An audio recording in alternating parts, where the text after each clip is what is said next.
오늘 말씀을 봉독해 드리겠습니다.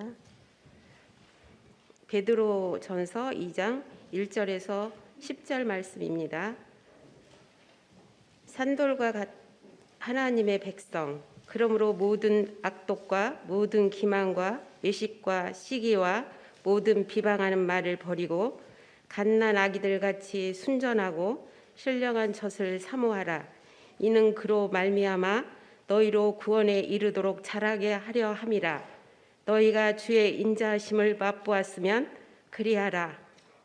사람에게는 버림받아 되었으나 하나님께는 택하심을 입은 보배로운 산돌이신 예수께 나아가 너희도 산돌같이 신령한 집으로 세우고 예수 그리스도로 말미암아 하나님이 기쁘게 받으실 신령한 제사를 드릴 거룩한 제사장이 될지니라.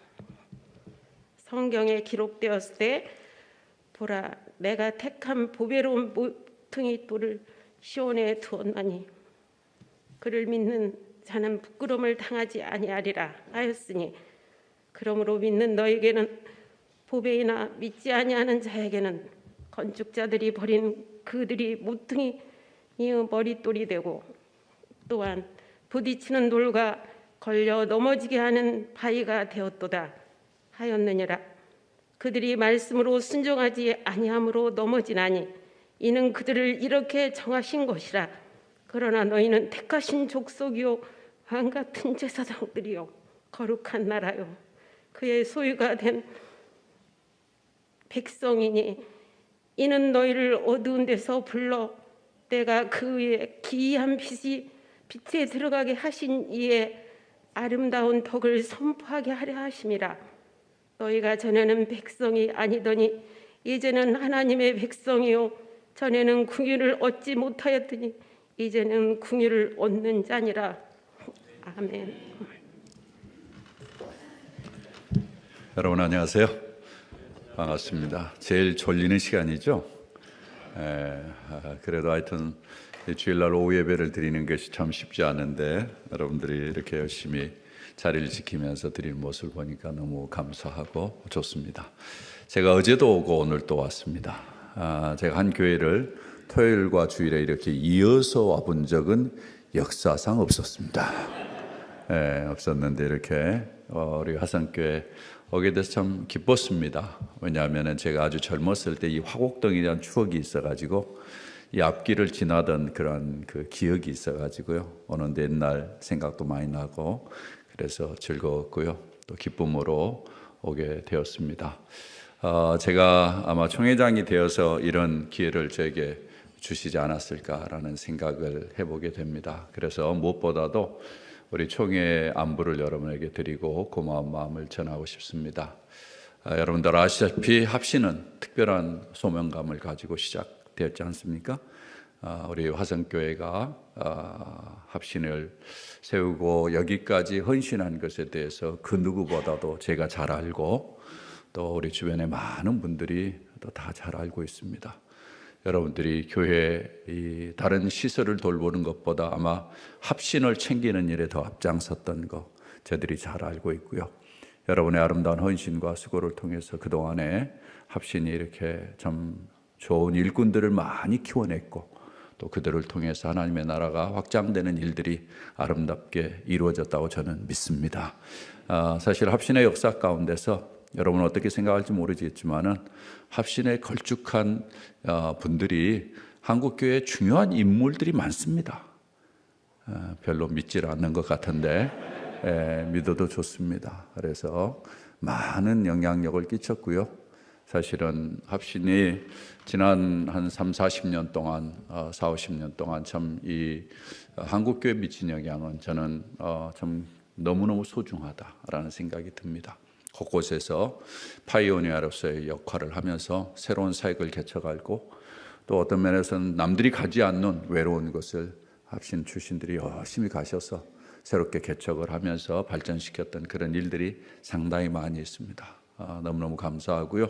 이 일들을 위해서 여러분들이 참 수고를 많이 해주신 것에 대해서 제가 합신의 총회장으로서 여러분에게 고마운 마음을 전합니다. 여러분 다시 한번 감사합니다. 반응이 별로 없으셔가지고 상당히 어색한 그러한 분위기가 돼버렸는데 하여튼 제 마음을 알겠죠? 제 마음을 제가 이 물을 좀 많이 마십니다. 반응이 없어서 많이 마셔요. 그러기도 하고 사실은 어제 이제 와서 참 귀한 시간 가졌는데 또 뭐 저희 교회 장례가 있고 그래가지고는 어제 오늘 아주 정신없이 이렇게 지내고 있네요. 그러다 보니까 제가 좀 물을 마셔도 양해를 좀 구합니다. 제가 우리 화성교회 소식을 들으면서 늘 기뻐하고 있고요. 우리 이 목사님 또 이렇게 오셔서 이 목사님과 저는 안 지가 상당히 오래됐습니다. 오셔서 이렇게 귀한 사역을 하시니까 너무너무 감사했고요. 우리 화성교회 좋은 소문과 좋은 소식들 이렇게 들려주셔서 대단히 감사합니다. 또 우리 양장로님처럼 함께 많이 사역을 이렇게 하고 하시는데 참 감사하고 여러분이 또 잘 이렇게 훈련시켜서 보내준 최승빈 목사가 저희 교회에 와 있습니다. 그래서 아주 감사하게 생각하고요. 아쉬워요? 그런데 우리 최승빈 목사가 찬양 인도하는 것을 제가 보면서 화성교회에서 영향을 많이 받았구나라는 생각이 좀 들어요. 오늘 찬양 인도하는 걸 봤더니 우리 교회하고는 약간 좀 늦어. 우리 교회는 상당히 템포가 빠르거든요. 상당히 템포가 빠른데 우리 최승구 목사 좀 늦어요. 그래서 왜 그렇게 늦나 이 친구가 이랬는데 오늘 찬양 인도하는 거 보니까 내가 이해가 됐어요. 이해가 됐어요. 그래서 약간 느리다 하는 생각이 됐는데 하여튼 너무너무 감사하고요. 은혜롭게 아주 잘하고 있고요. 그리고 잘 성장해 가고 있습니다. 대단히 감사합니다. 제가 오늘 여러분과 함께 여선교회 헌신 예배를 이렇게 인도하면서 여러분에게 무슨 말씀을 드릴까라고 고민을 하다가 제가 고민했던 내용 가운데서 제가 깨닫고 또 제가 참 귀중하게 붙잡았던 말씀을 여러분과 함께 나누는 것이 가장 좋겠다라는 생각이 들었습니다. 그래서 제가 오늘 이 산돌로 삽시다라는 그러한 제목을 가지고 여러분에게 좀 말씀을 드리려고 합니다. 여러분이 이 주제를 보면서 이게 어떤 의미인가 이런 생각을 했을 거예요. 산돌. 우리가 인생을 살아가면서 특별히 이제 크리스천으로 살아가면서 건강한 자아 정체감을 갖는 건 참 중요해요. 그런데 이 자아 정체감이 늘 바뀌어요. 우리가 일반적으로 저는 교육학자니까 청소년기 때 형성된 자아 정체감이 평생을 간다 이런 이야기를 합니다. 맞죠? 그래서 청소년기 때 건강한 자아 정체감을 가지면 그 친구는 우울증 같은 거 없이 또 외로움 같은 거 덜 타고 자기 인생에 대해서 참으로 다이나믹하게 인생을 살아낼 수 있는 그러한 준비가 되어진다. 이렇게 제가 가르치기도 하고 또 그렇게 청소년기 때 아이덴티티를 정체감을 형성해 주려고 노력을 많이 했습니다.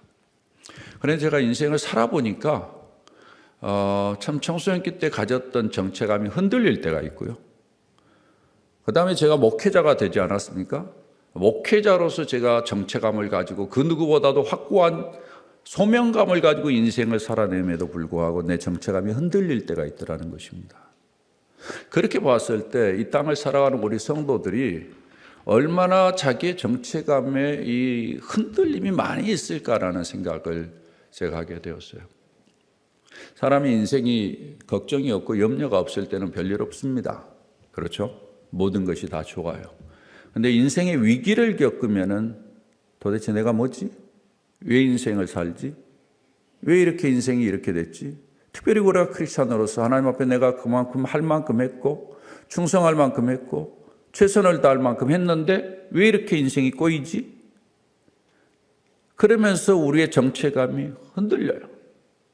우리가 신앙생활하면서 그동안 많은 정체감에 대해서 배웠을 거예요. 우리는 하나님의 자녀다. 여러분 하나님의 자녀인 것을 믿습니까?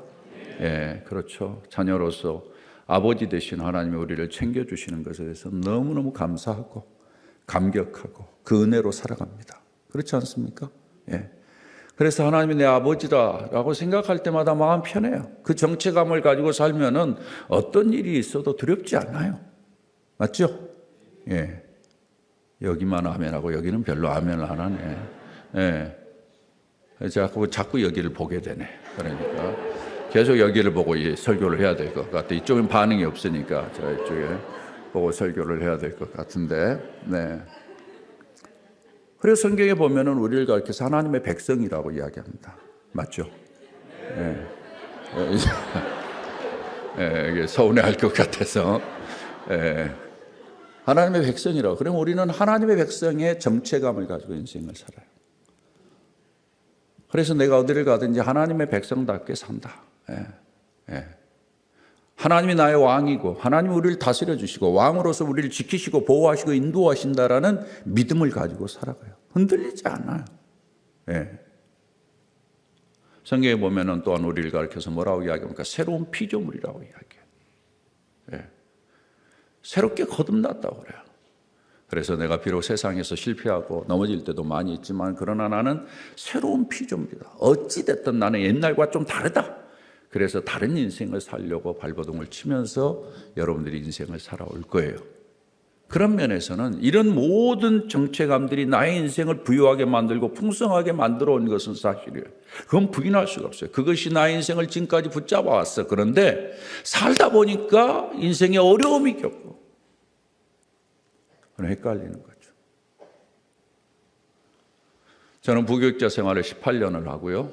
그 다음에 이제 교수 사역을 계속 하는 동안에 원치 않게 제가 사실은 교회를 개척하게 되었습니다. 저는 교회를 개척할 마음이 하나도 없었어요.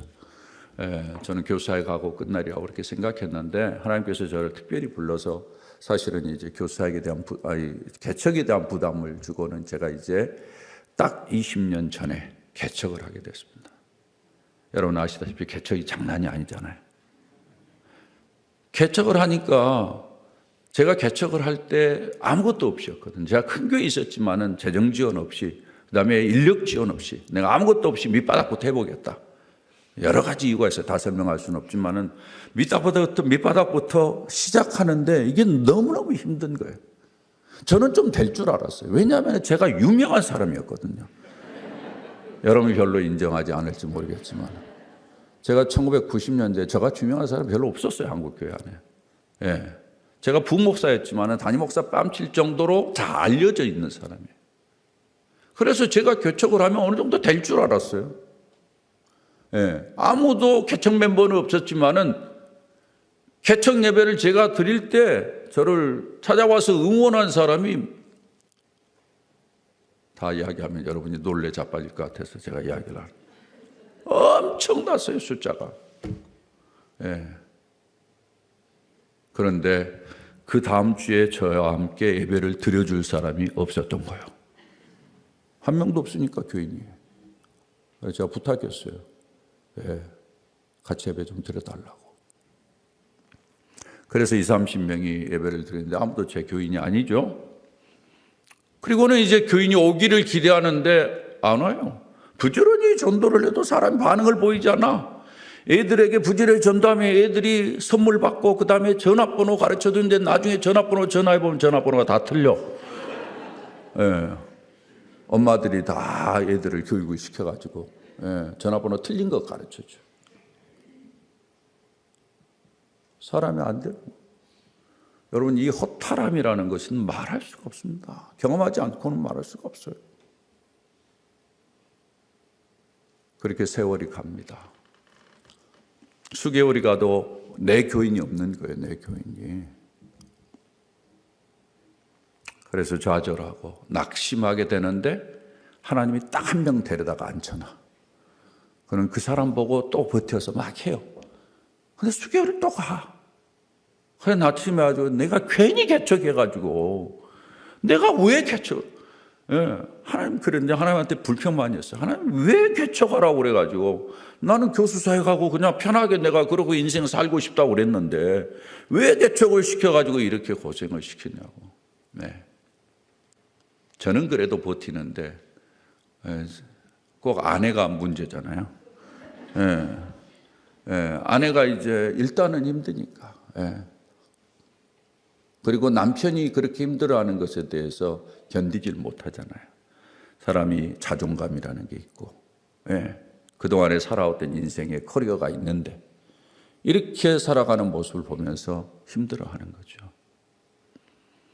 이럴 때 제 자존감이 흔들리더라고요. 잘 되다가 안 될 때 흔들리더라고요. 내 인생엔 그런 적이 없었어요.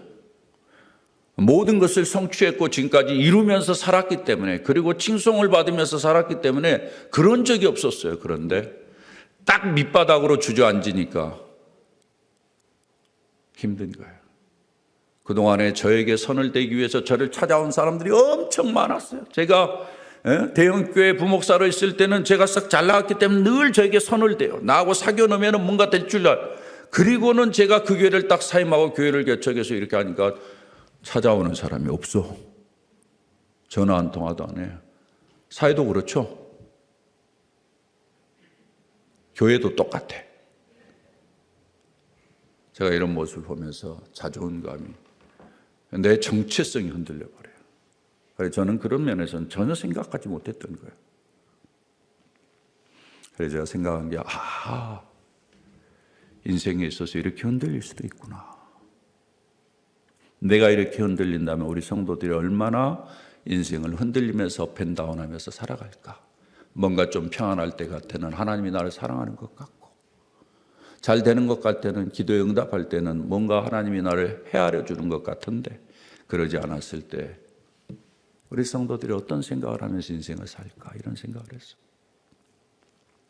그때 하나님께서 저에게 주신 중요한 말씀 중에 하나가 이 본문이었습니다.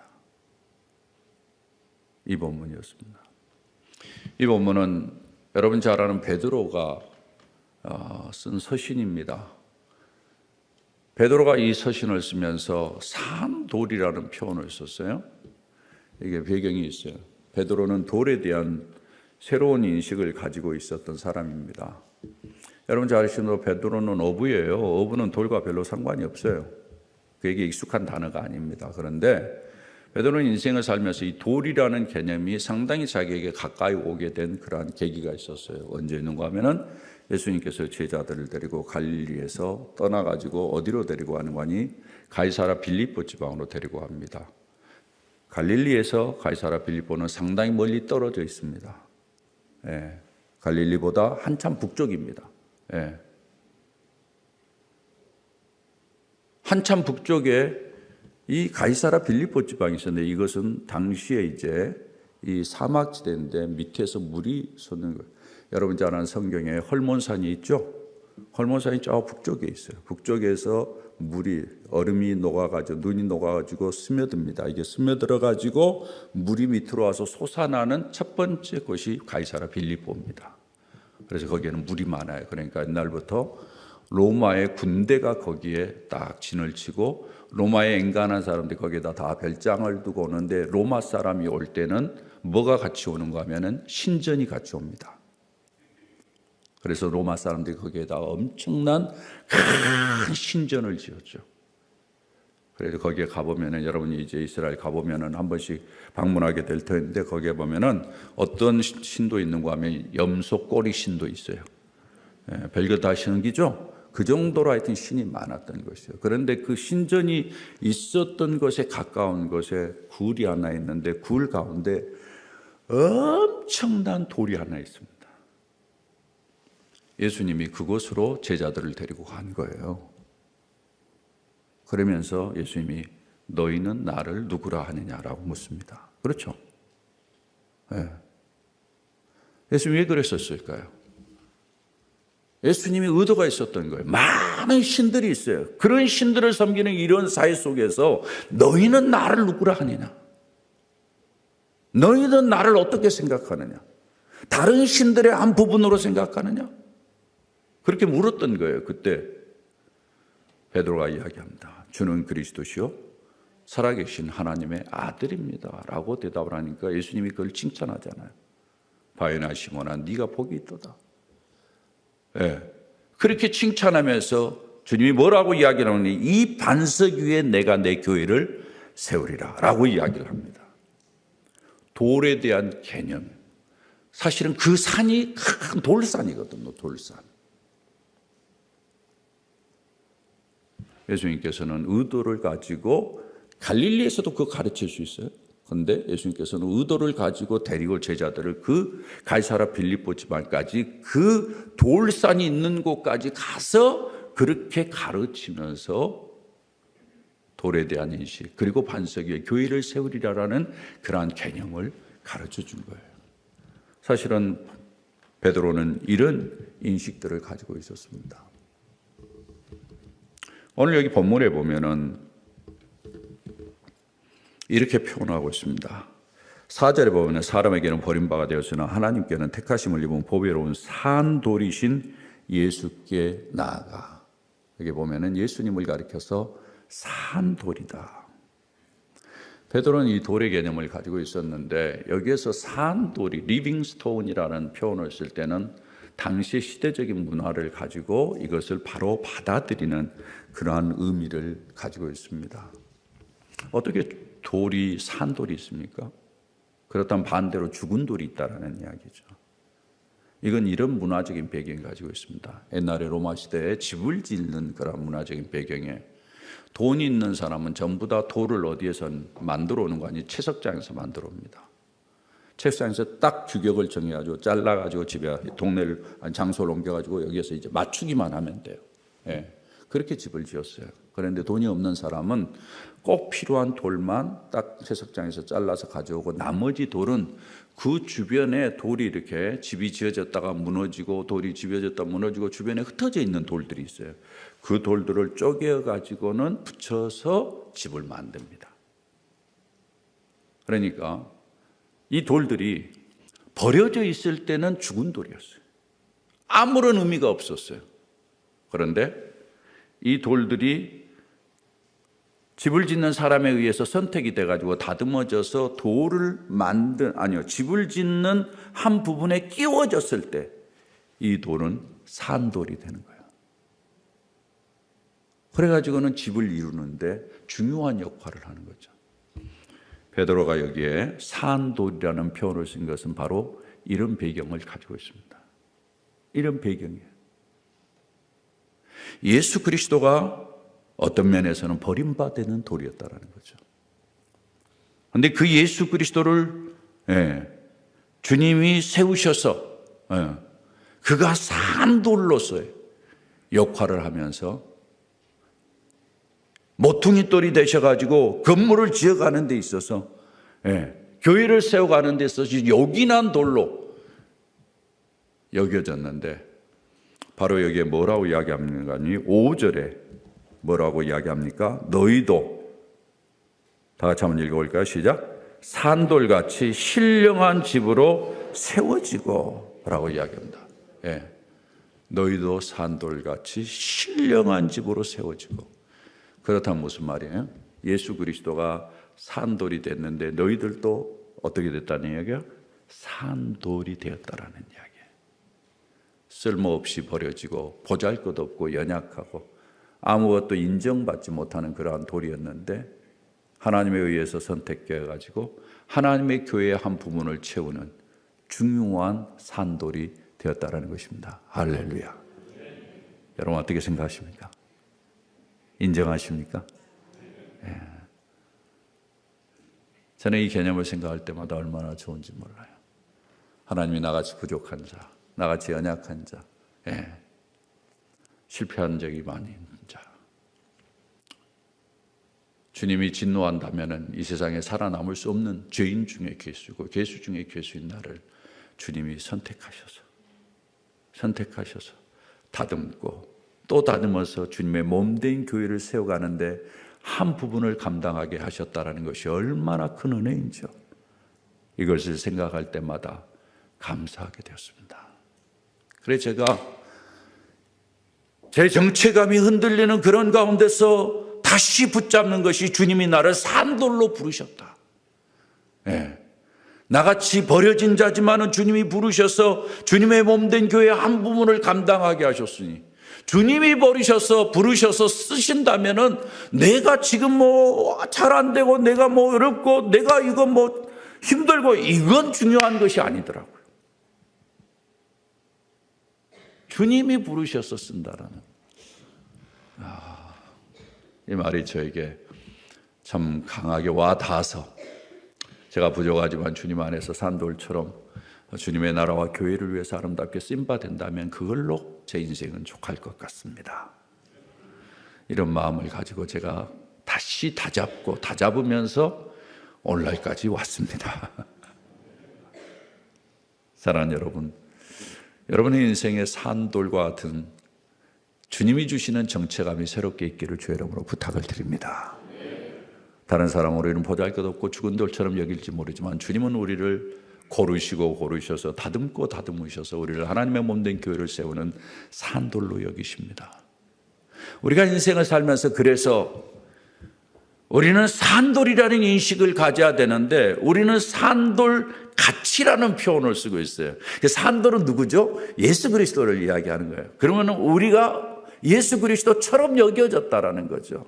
이것이 얼마나 큰 축복인가라는 생각을 하면서 그렇게 하나님 앞에 부름을 받았다면 평생을 살면서 나는 예수 그리스도와 같이 여김을 받은 자다라는 생각을 하고 산다면은 이것이 저의 삶을 더욱더 가치 있게 만드는 것이죠. 우리들의 삶도 마찬가지라고 저는 믿습니다. 예. 이런 측면에서 산돌이라는 인식을 가지고 우리가 살 때는 산돌로 살아야 되는데 그건 뭐냐 다른 말로 바꿔 이야기한다면은 우리는 부족하지만 산돌을 드러내는 그러니까 예수 그리스도를 드러내는 그러한 역할을 우리가 있는 곳에서 잘 하는 것이 무엇보다도 중요하다는 거죠. 그래서 사실은 제가 이런 말씀을 깨닫고 나서는 하나님 앞에 그랬어요. 화려한 것 없어도 좋습니다. 멋있지 않아도 좋습니다. 사실은 제가 이제 교회를 개척할 때는 제가 너무 화려했기 때문에 좀 낮아진다라는 의미에서 시작했거든요. 그런데 막상 낮아지니까 그것도 안 좋더라고요. 나는 낮아진다고 했는데 내가 낮아지니까 더 안 좋아 또 기분이. 사람이 이렇게 간사해요. 제가 보니까. 낮아진다고 네가 그렇게 했으면은 네가 죽이 되든 밥이 되든 사람들에게 아주 우습게 여기게 되든 그냥 아멘하고 살아야 될 거 아니에요.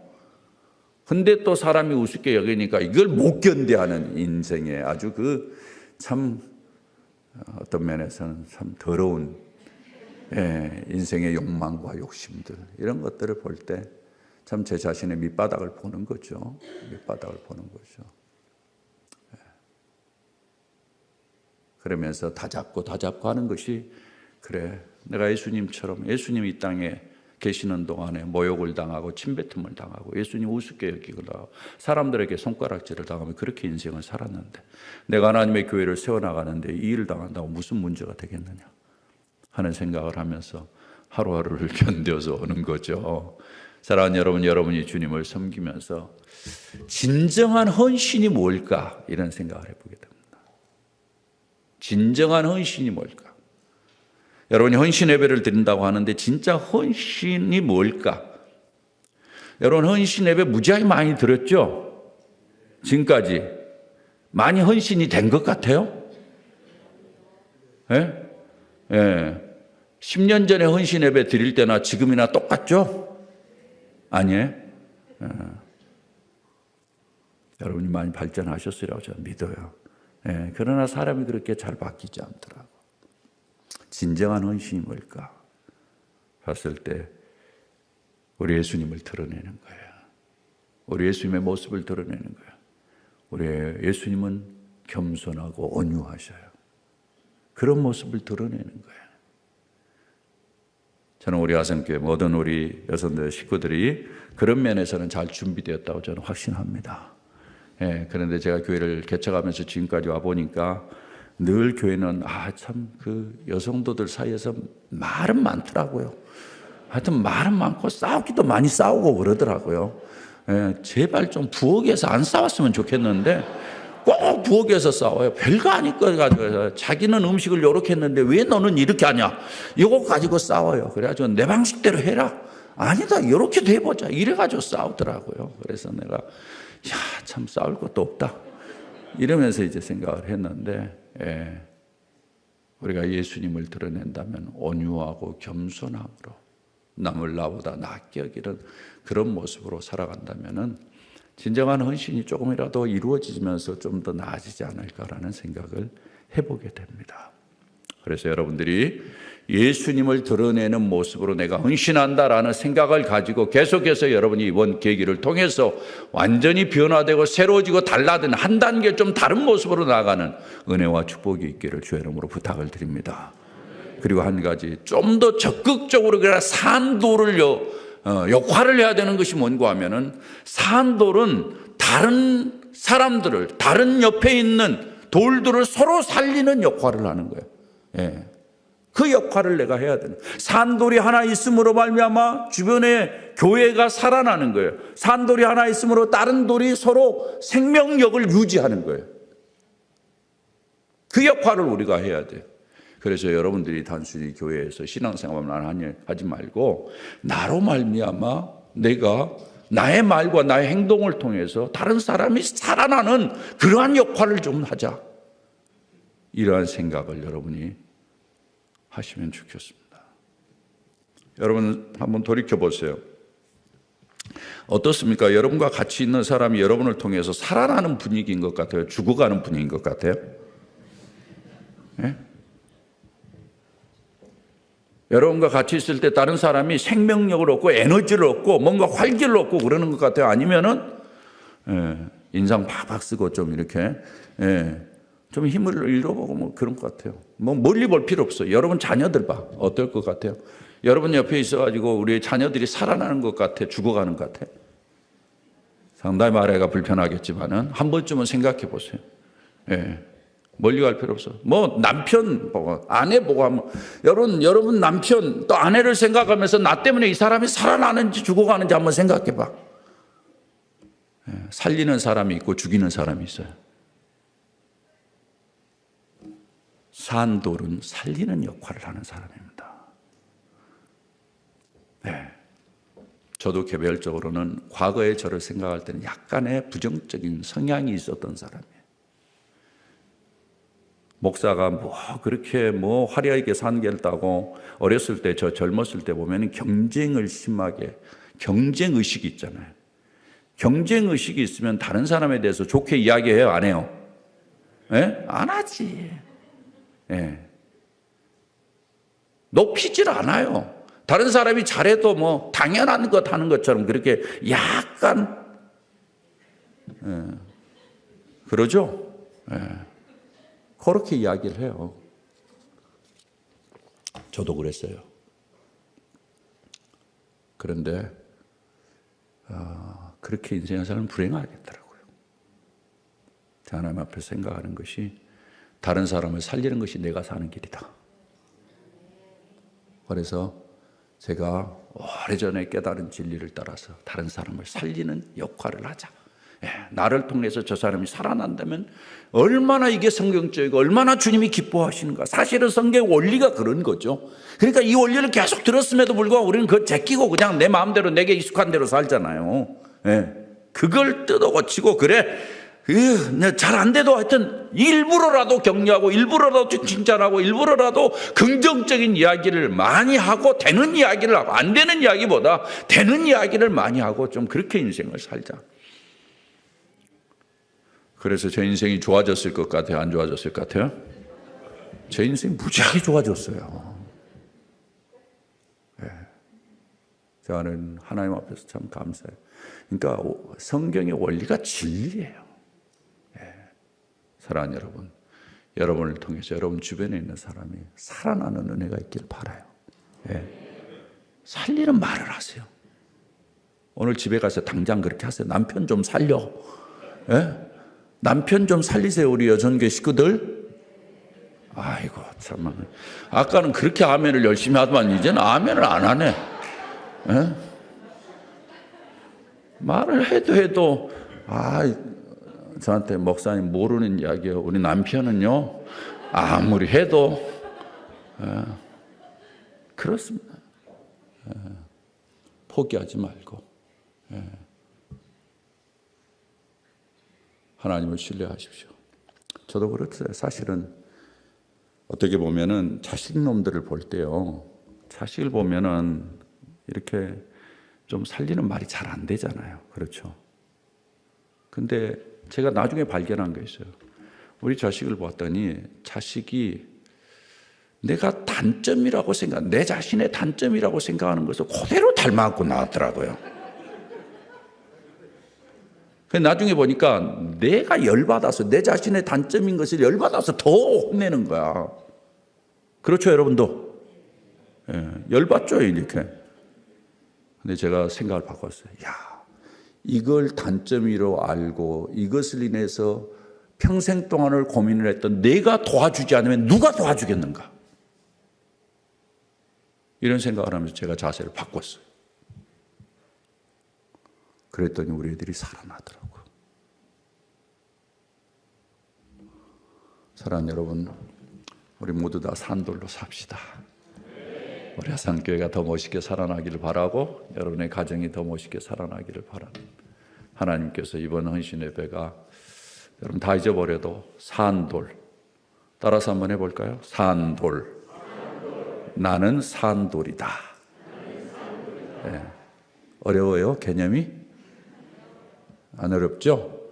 네. 여러분이 꼭 그렇게 하셔서 여러분을 통해서 주님의 모습이 드러나고 여러분을 통해서 많은 사람들이 살아난 역사들이 우리 하성교회 안에 더 힘있게 나타나기를 주의 이름으로 축원합니다.